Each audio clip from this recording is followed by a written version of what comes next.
성경에 대하여 반박하는 사람들이 참 많이 있습니다.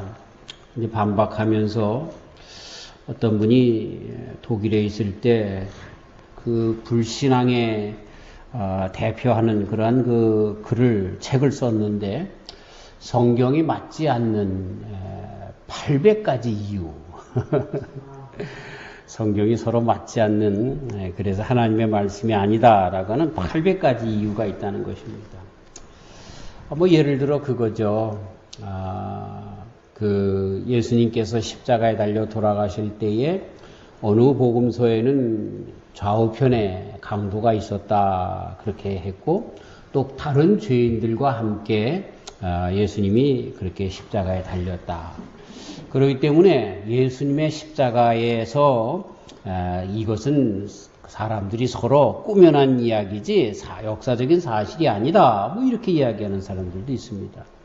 복음서에 그 사도들이 기록자들이 보는 관점에 따라서 다르게 기록한 것인데 이런 것들을 그렇게 트집 잡아서 하는 것들을 보게 됩니다. 그렇지 않다 할지라도 우리 믿는 사람들이 성경을 많이 읽다 보면 조금 서로가 이렇게 대치되는 그런 말씀들을 보게 됩니다. 예를 들어서 바울 사도님과 같은 분들을 보면 나는 죄인입니다 라고 고백하는가 하면 내게 은혜가 넘친다 이런 또 이야기를 하고 있어서 아니 죄인이라고 하면서 또 은혜가 넘쳐? 이게 서로 맞지 않는 것이 아닌가 이렇게 생각할 수 있는 여지를 남겨주기도 합니다. 그런데 이것은 바울 사도님에게만 있는 것이 아니라 우리 모든 한 사람 한 사람 각 개인에게도 있는 그런 생각입니다. 어떤 때는 내가 참 잘 나가는 신앙의 사람 같은데 어떤 때는 내가 신앙의 가장 쫄짱부와 같은 그러한 모습 속에 살아가고 있구나라고 하는 것을 느낀다는 거죠. 제가 아이를 낳으면서 우리 아이들이 다 성장하면 목사가 됐으면 좋겠다라고 하는 그런 생각을 해드렸습니다. 그러면서 목회를 하면서 나는 아이러니컬하게 우리 아이들은 목사가 됐으면 좋겠다라고 하는 생각을 갖지만 나는 괜히 목사가 됐구나 하는 생각을 여러 번 합니다. 그것은 목사가 됐기 때문에 세상의 재미, 이런 모든 활락 이런 것들을 느끼지 못하기 때문에 그렇다라고 하는 재미를 보지 못하기 때문이다라고 하는 그런 이유에서보다는요. 내가 너무 연약하고 부족해서 목회를 잘 못하기 때문에 우리 성도님들이 나를 만나서 신앙적으로 많이 고생을 하는구나. 다른 목사님이 와서 목회하면 더 잘할 텐데 라고 하는 그런 생각이 내 마음을 짓누르고 있기 때문에 그렇습니다. 나로 인해서 많은 사람들이 실족하면 어떻게 할까 이런 생각 때문에 그런 것이지요. 그래서 이 두 가지 이율배반적인 모순적인 생각이 저에게도 있습니다. 그럼에도 불구하고 인생에 있어서 가장 큰 일은 역시 하나님의 말씀을 전하는 것이다 라고 하는 것에는 변함이 없습니다. 그러면서도 그렇게 잘 전하지 못하는 내 자신에 대해서 책망도 또한 있는 것입니다. 그런데 바울 사도님에게도 있었던 이 갈등, 저에게도 있는 이 갈등, 이러한 갈등은 우리 사람들에게 계속되는 갈등이고 그리고 이것이 특별히 성도 안에서 이 갈등은 더욱더 신앙으로 온전한 사람들을 만들어 간다라고 하면 여러분 믿으시겠습니까? 유명한 철학자 데카르트는 코기토 에르고 숨, 나는 생각한다, 고로 존재한다 라고 하는 아주 유명한 철학의 명제를 말했습니다. 그래서 서양의 철학자들이 이 데카르트의 나는 생각한다, 고로 존재한다 라고 하는 이 철학의 명제 위에 철학의 바탕을 세우고 펼쳐나가고 있습니다. 우리 사람들은 실존에 대해서 생각을 하고 내가 하는 모든 일에 대해서 생각을 하고 이것이 과연 옳은가 틀리는가 바른 길로 가는가 잘못된 길로 가는가 등등의 생각을 그렇게 하면서 그러기 때문에 인생이다. 그러기 때문에 존재한다라고 그렇게 이야기를 하는 것이죠. 신앙도 마찬가지인 것입니다. 오늘 봉독한 말씀 가운데 보면 상반된 두 견해가 부딪힙니다. 그리고 여기에 대한 해석도 두 가지로 나누어지고 있는 것을 보게 됩니다.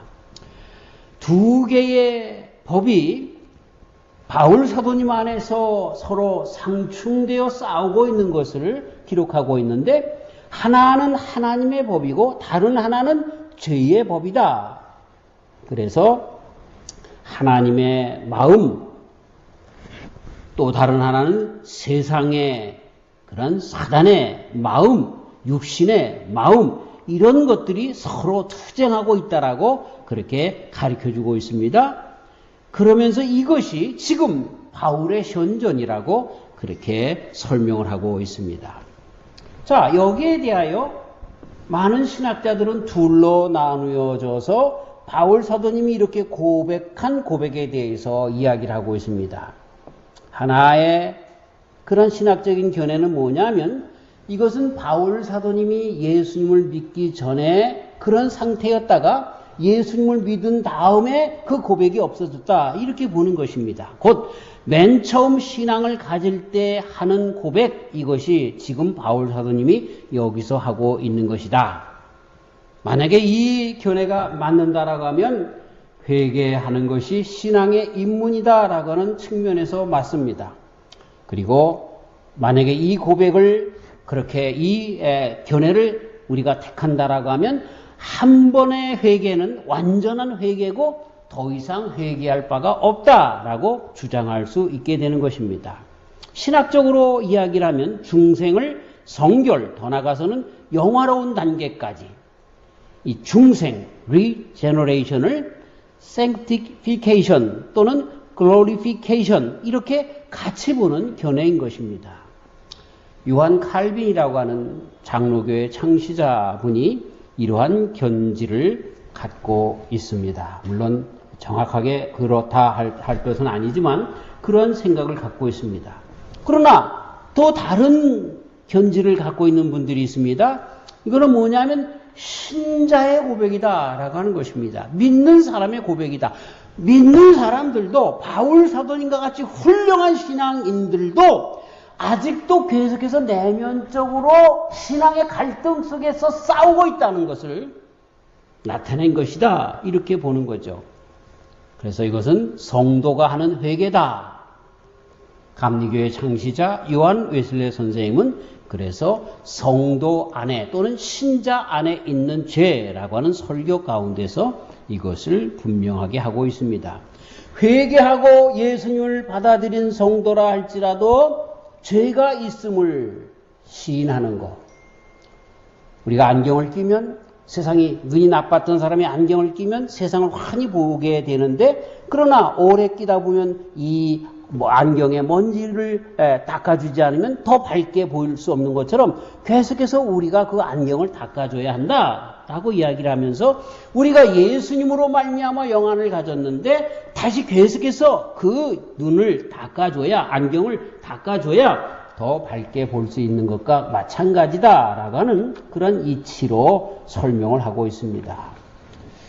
나는 어떤 견지를 갖고 있는가 만약에 물어보신다면 뭐 궁금하지도 않겠죠. 뭐 위대한 신학자도 아니니까 저는 두 번째가 맞다라고 생각합니다. 왜냐하면 내가 그러니까 예수님을 믿어서, 그쵸? 나는 천국의 자녀가 된, 성도가 된 확증이 있고 예수님 안에서 분명한 신앙 고백이 있는데도 불구하고 바로 조금 전까지 이 단에 올라와서 말씀을 전하기 전까지, 아니 지금도 내 마음 가운데는 두 가지 법이 싸우고 있습니다.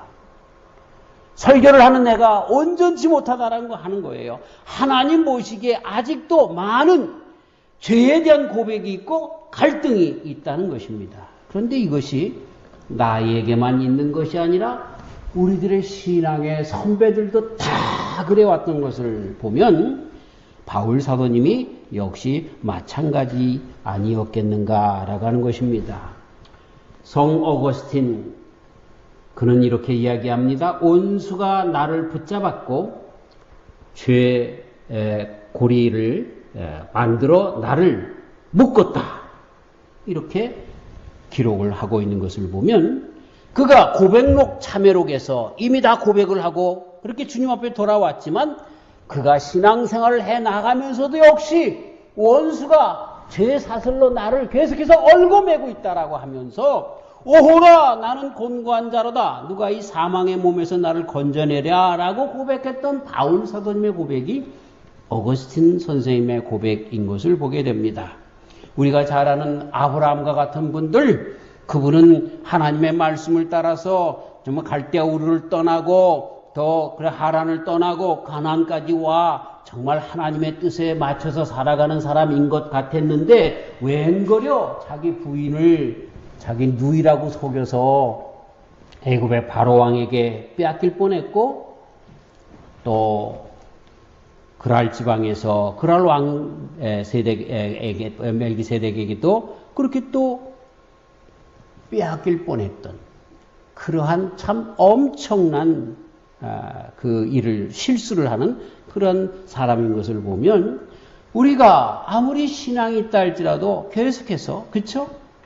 죄를 지을 수밖에 없고 그러한 갈등 속에서 살아가는구나 라고 하는 것을 알 수가 있습니다.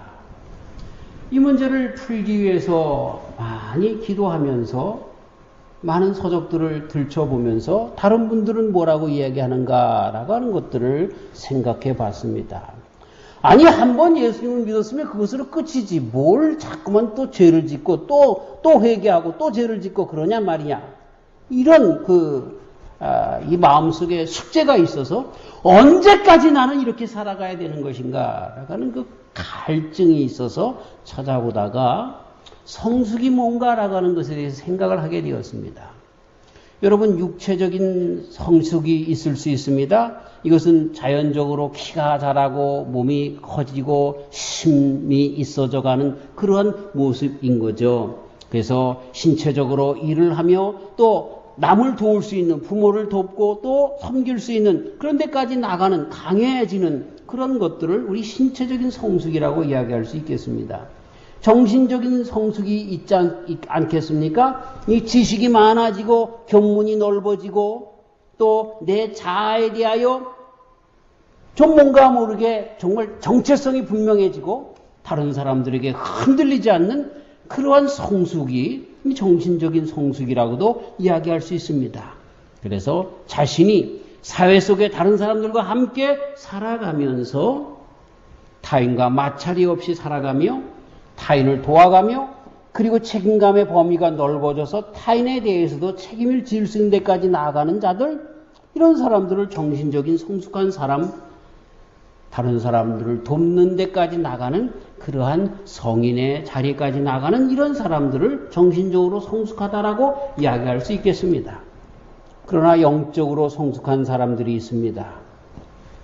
이런 사람들은 기독자의 완전이다, 크리스찬 퍼펙션이라고 그렇게 신학적인 용어로 이름을 붙여줄 수 있을 것인데 이것은 죄에 대하여 자유케 되어지는 데서부터 오는 것입니다.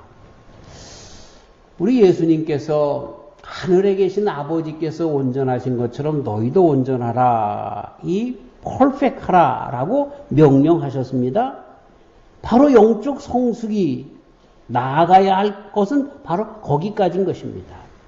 그런데 여러분 놀랍게 이렇게 크리스찬 퍼펙션, 영적으로 완숙해지고 하나님의 온전한 단계까지 나아가는 것은요, 어디서부터 출발하냐면 죄가 무엇인지를 드디어 깨닫게 되는 데서부터 시작됩니다.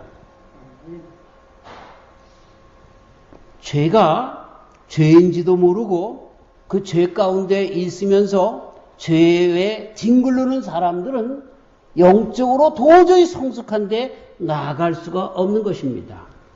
그래서 영적으로 성숙해진 사람들의 공통점이 있는데 그들은 모두가 다 나는 죄인입니다 라고 하는 것을 계속해서 고백합니다. 오늘 바울 사도님의 고백이 그러한 맥락에서 하신 고백인 것입니다. 여러분, 바울 사도님이 많은 서신서를 썼는데 제일 처음에 쓴 책이 데살로니가 전후서입니다. 그건 한 52년 주님 오시고 난 다음에 주후 52년경에 기록된 책이고, 마지막 책이 디모데 전후서, 특별히 디모데 후서인데 이것은 서기 67년에 그렇게 기록되어 있습니다. 오늘 로마서에 있는 말씀은 한 58년 정도에 쓰여졌다라고 많은 그런 신학자들이 이야기를 하는데, 거의 그의 서신의 중반쯤 되었을 때 쓴 책입니다. 그렇기 때문에 신앙의 깊은 성숙으로 나아가고 있는 바울 사도님의 고백이 뭐냐면 난 죄인이라는 겁니다.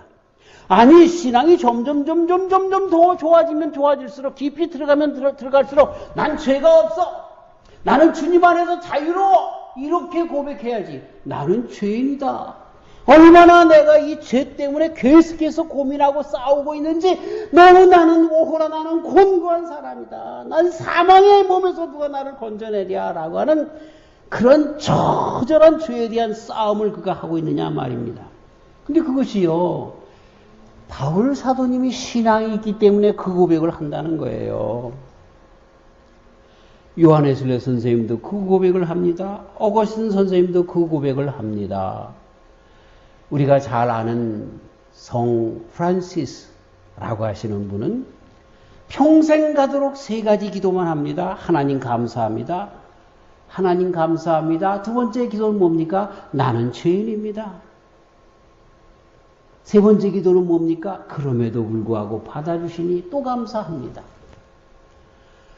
밤이 새도록 기도합니다. 그래서 제자가 찾아와서 선생님은 뭔 기도 제목이 그렇게 많습니까? 그랬더니 그 3가지만 놓고 기도한다는 거예요. 3가지. 하나님 감사합니다. 나는 죄인입니다. 그런데도 받아주시니 또 감사합니다. 우리는 그 프란시스를 성자라고 부릅니다. 그런데 그 성자가 무슨 죄가 있습니까? 근데 그는 하나님 안에서 무릎 꿇고 기도할 때마다 성령님의 빛으로 자기의 영혼을 살펴보면 그 빛 가운데 자기의 모든 죄악이 다 드러나서 그걸 전부 씻지 않으면 안 된다라고 하는 것입니다. 어린아이들이 진흙탕에서 놉니다. 진흙탕에서 놀 땐 그것이 진흙탕인지도 모르고 너도 놀고 나도 놀고 함께 그렇게 놀지요. 그런데 진흙탕에 나와서 몸을 깨끗하게 씻고 보면 저들이 진흙탕에서 놀고 있구나, 에이 참, 그러면서 볼 수 있게 되는 것이죠. 진흙탕에 있으면서 내가 진흙탕에서 굴러가고 있구나, 뒹굴고 있구나라고 하는 것을 깨닫는 것, 이것이 바로 성도들에게 주시는 하나님의 특권이라고 하는 것입니다. 나는 죄가 없어! 바리새인들처럼 말이죠. 그런 사람들은 예수님에게 있어서 가장 큰 적, 신앙에 있어서 온전한 하나님의 나라에 들어가는 신앙에 있어서 가장 큰 장애물을 가진 사람들이 된다라고 하는 것입니다. 다시 말씀드립니다. 성숙하면 할수록 죄가 보이기 시작하는 것입니다. 여러분, 쥐를 잡을 때 여러 가지 방법이 있는데 요즘 쥐들이 많이 극성인지 인터넷에 유튜브 같은 데 보면 쥐를 잡는 법이 많이 나오는데 이 전기로 이렇게 자극을 해가지고 그렇게 전기에 뭐라 그래야 되나, 감전사 해서 죽게 해서 잡는 법이 있고, 또 이렇게 글루 가지고 아주 센 접착제를 넣고 그 안에다가 먹이를 넣어서 그 안에 들어가서 잡히는 그러한 덫들이 있습니다. 근데 제가 그걸 가만히 보면서요, 참 저 쥐들 참 바보구나 하는 생각을 합니다. 왜냐하면 이미 들어가서요, 감전사 돼가지고 뻣뻣하게 죽어있는 쥐가 있어요. 근데도 또 들어가는 거야, 또. 수십 마리가 들어가서 죽더라니까. 감전사에서. 접착제, 아주 좀 강력 접착제, 거기에 쥐들이 들어가서 발을 못 빼고, 그죠? 꼬리를 못 빼고, 주둥이를 못 빼고, 그래서 죽어가는 그 쥐들이 있는 걸 보면서 그 속에 또 들어가더라고. 그러면서 제가 뒤통수를 한 대 딱 맞는 기분이 드는 거예요. 내가 이 세상에 살면서 나도 저렇게 죄악 가운데 죽어가면서 내가 그 사람들이 그 속에 죽어가는 줄 알면서도 나도 들어가는 저 머저리 같은 바보 같은 쥐와 같이 살고 있지는 않은가. 여러분, 근데 성령님이 우리 속 가운데 있으면 그곳에 들어가면 안 된다라고 하는 것을 깨달아 알게 된다는 거예요. 그게 죄로구나 하는 것을 깨달아 안 되는 거예요.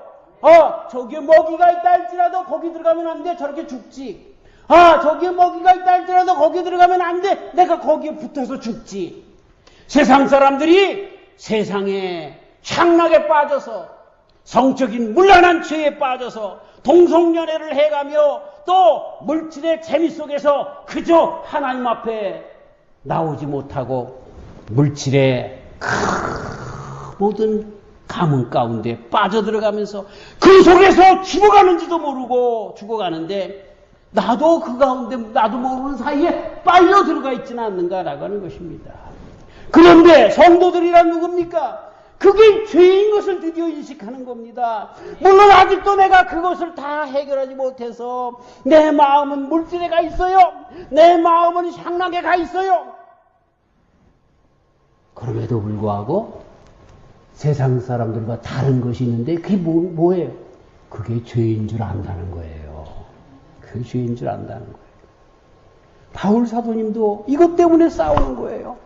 바울 사도님의 삶을 알죠? 우리가 잘 알죠? 얼마나 매도 많이 맞고 얼마나 죽을 고비도 많이 하고 얼마나 위협을 많이 당하고 얼마나 고생을 당하고 그분이 못 배우길 했나요? 그분이 율법적으로 존경을 못 받는 사람인가요?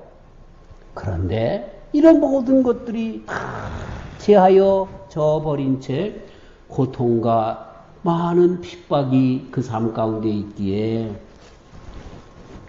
이제 이 정도 되면 좋은 교회 목사님이 되어서 좋은 자가용도 굴리고 좋은 집에서 살만도 한데 라고 하면서 딱 좌정하여 쉴 수도 있는 그런 마음속에 유혹이 왜 없겠습니까?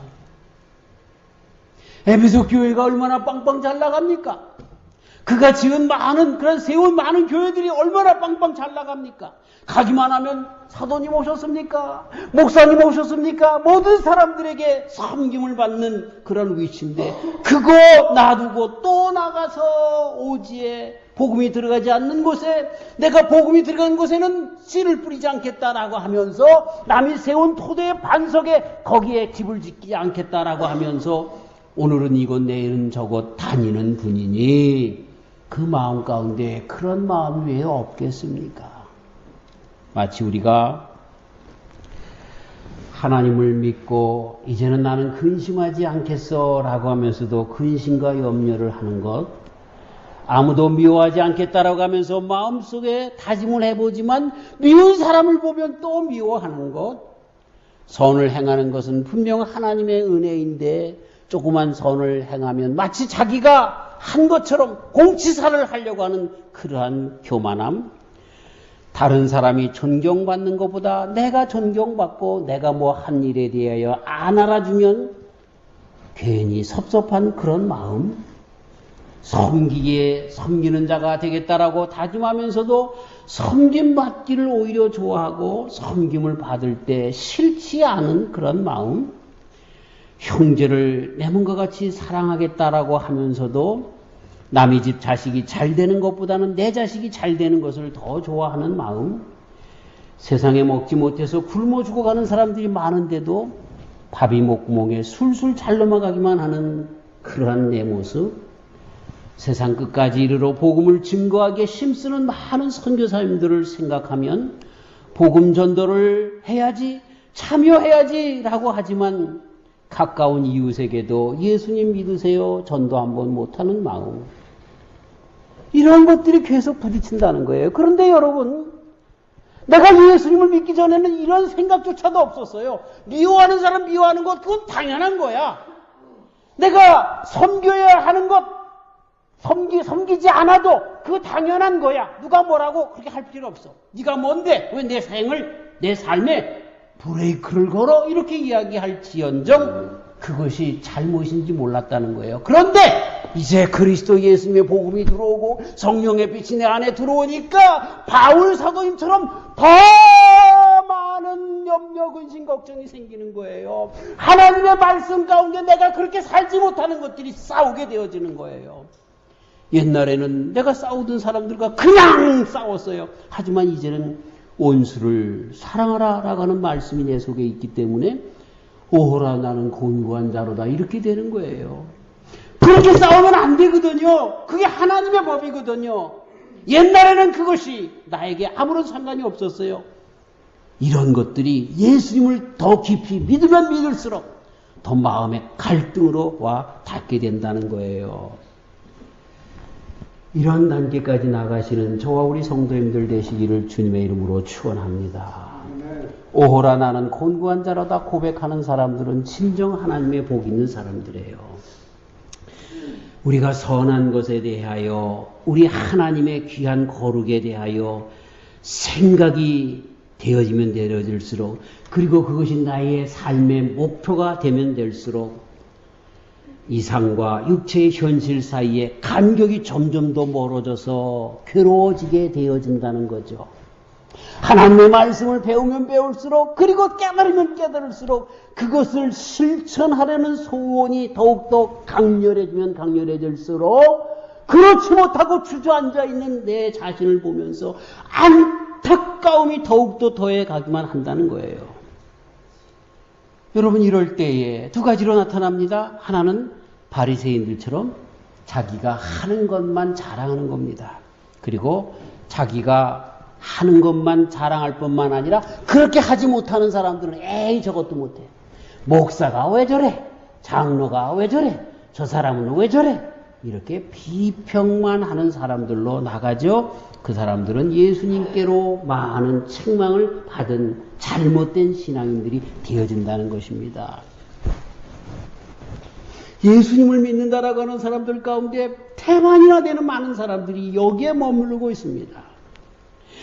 선을 행할 수 있는 능력은 그만큼 자라나지 않고 선에 대한 자신과 의욕만 강해져서 고민이 이렇게 교만으로 나가게 하는 그런 사람들이 있다는 것입니다.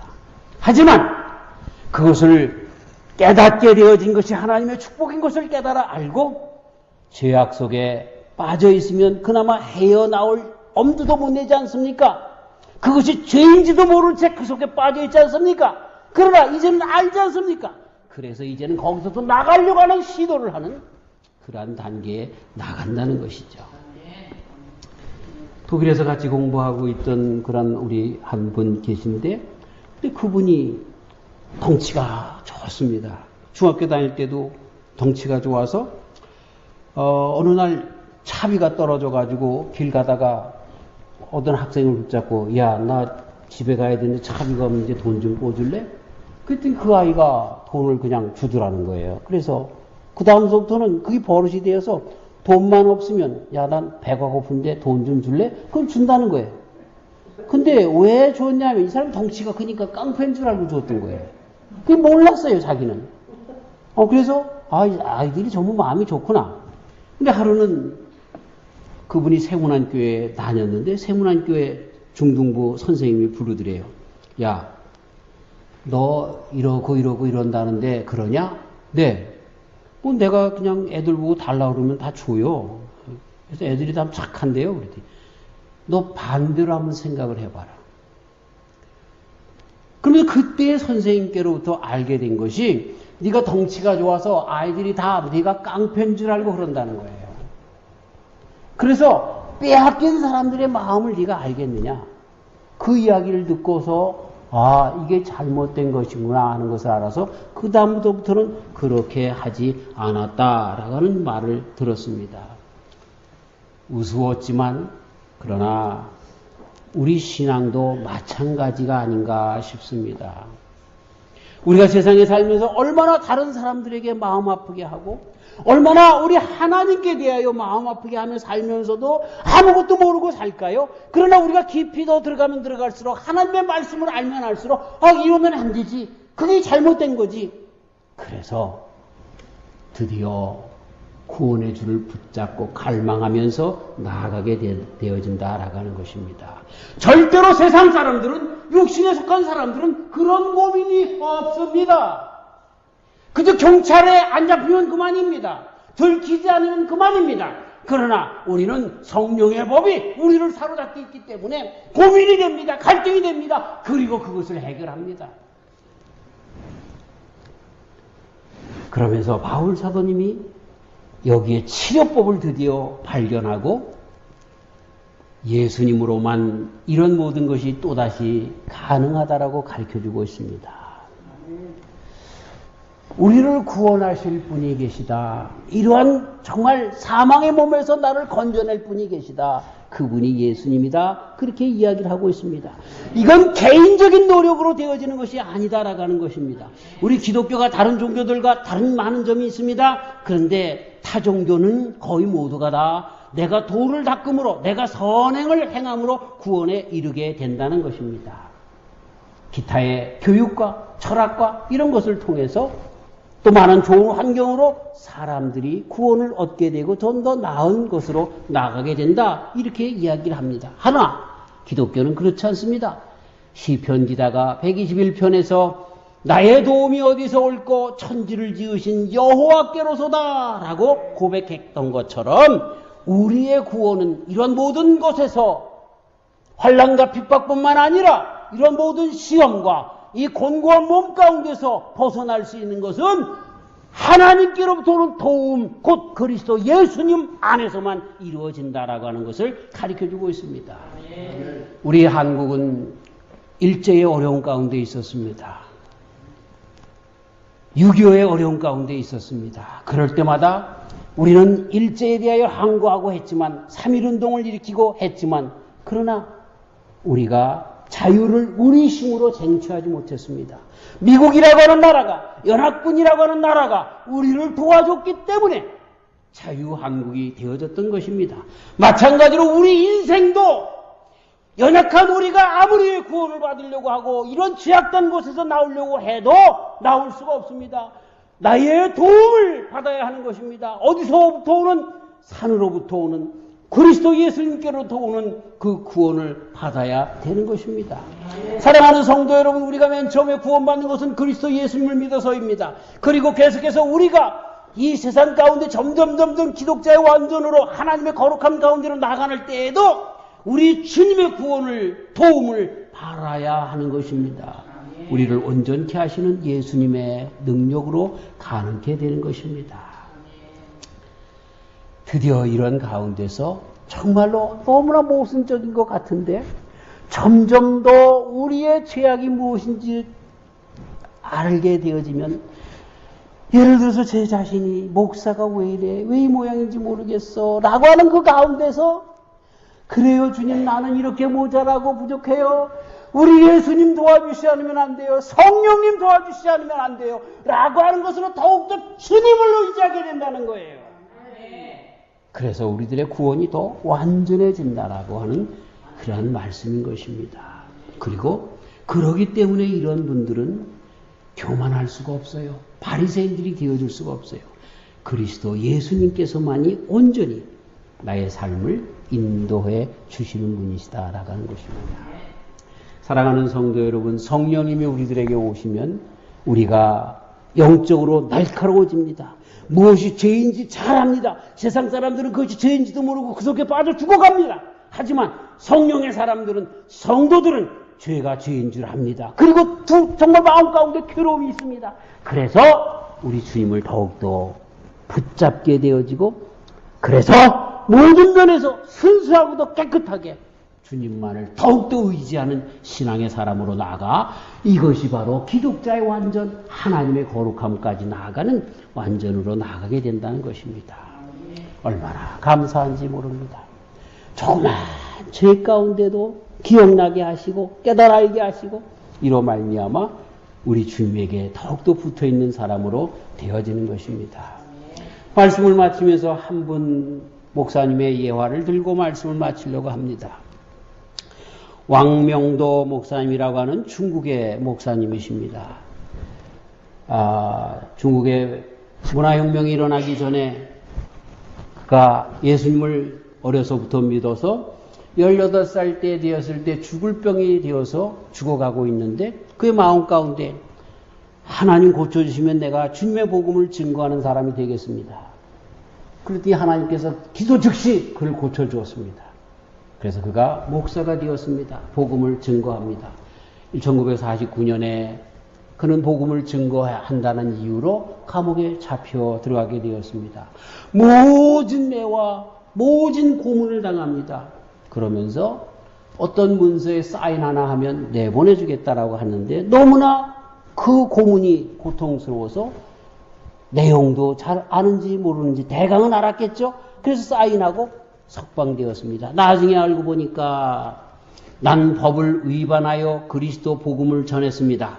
나는 지금부터 도무지 예수를 모른다고 할 것이며 다시는 그리스도 복음을 전하지 않겠습니다. 라고 하는 것에 대한 사인이었습니다.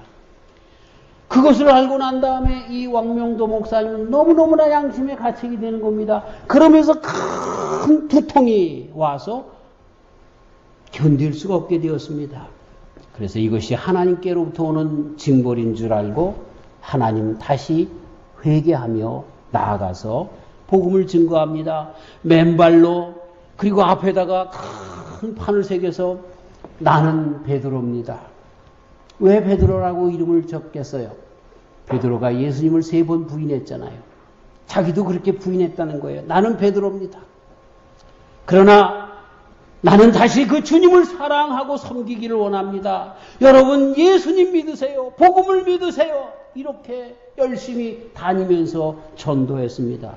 잡혀서 그 후에 또 19년 동안 감옥 생활을 하게 되었습니다. 75세가 되어서 더 이상 감옥에 둘 필요가 없다고 해서 그를 석방해 놨습니다. 여러분 그가 감옥에 있는 19년 동안 중국에 어떤 일이 벌어졌는 줄 아십니까? 문화혁명 전에 70만 명, 중국 전체를 통틀어서 70만 명밖에 안 되었던 그러한 기독교인이 그가 풀려날 때 7천만 명이 되었습니다. 감옥에서 있을 때에 감옥에서 그는 정말 하나님을 찬송하며 그렇게 했는데 많은 지하교회의 중국의 성도들이 그 왕명도 목사님을 위해서 기도하며 그래서 그 신앙에 정말 순수함으로 많은 사람들이 전도했기 때문에 70만 명에서 100배의 성장이 되어지는 7천만 명이 되었다는 것입니다. 그가 옥에서 나온 다음에 인도의 레비 자카리아스라고 하는 전도자가 그분을 찾아가서 인터뷰를 합니다. 어떻게 감옥 생활에서 잘 견디고 나올 수 있었습니까? 그랬더니 이 목사님이 왕명도 목사님이 많은 말을 하기보다 찬송을 합니다. 나의 갈 길 다가도록 예수 인도하시니 내 주 안에 있는 긍휼 어찌 의심하리요. 믿음으로 사는 자는 하늘 외로 받겠네. 무슨 일을 만나든지 만사형통하리라. 무슨 일을 만나든지 만사형통하리라. 찬송 뒤에 그는 이렇게 말했습니다. 저는 감옥에서 이 찬송을 하루도 잊은 적이 없습니다. 저는 하루도 이 찬송을 부르지 않은 날이 없었습니다. 그리고 이 찬송의 가사처럼 하늘의 위로가 저에게 임했습니다. 주님의 위로가 저에게 있었기 때문에 19년 동안 저는 행복했답니다. 참 신앙의 귀한 사람들, 끝까지 주님을 의지하고 예수님 안에 거한 사람들, 그리고 주님께서 그러한 모든 것 속에서 우리들에게 긴장을 허락해 주시고 그 가운데 그러면서 주님을 선택하게 하신 주님, 그 안에서 끝까지 신앙에 달려갈 길을 잘 해나가는 그러한 성도들, 그것이 왕명도 목사님, 그것이 바울 사도님, 그것이 저와 우리 성도님들이 다 되는 줄 믿습니다. 하나님 아버지 감사합니다. 바울 사도님의 이 고백이 에이 한번 회개했으면 됐지 뭘 또 해 그렇게 할지 모르지만 이것이 기독자의 완전이요 하나님의 거룩한 단계까지 나가는 하나님의 귀한 은혜 가운데서 일어나는 일들인 것을 보게 됩니다. 주님, 우리들의 영도 이렇게 깨끗하게 하여 주셔서 죄악 가운데 죽어갈 수밖에 없는 그 모든 세상을 바라보게 하시고 내가 그 죄악 세상에 있는 것을 깨달아 알게 하여 주시옵소서. 그래서 나올 수 있도록 발버둥 치게 하시고 그래서 예수님을 오늘도 또 의지하는 저희들 되도록 인도하여 주셔서 나의 갈 길 다 가도록 예수님만 의지하는 저와 우리 온 성도님들 되어 예수님과 함께 구원을 온전히 이루는 하나님의 거룩의 자리에까지 다 나가는 귀한 성도들이 다 되게 하여 주시옵소서. 감사하옵고 예수님의 이름으로 기도하옵나이다. 아멘.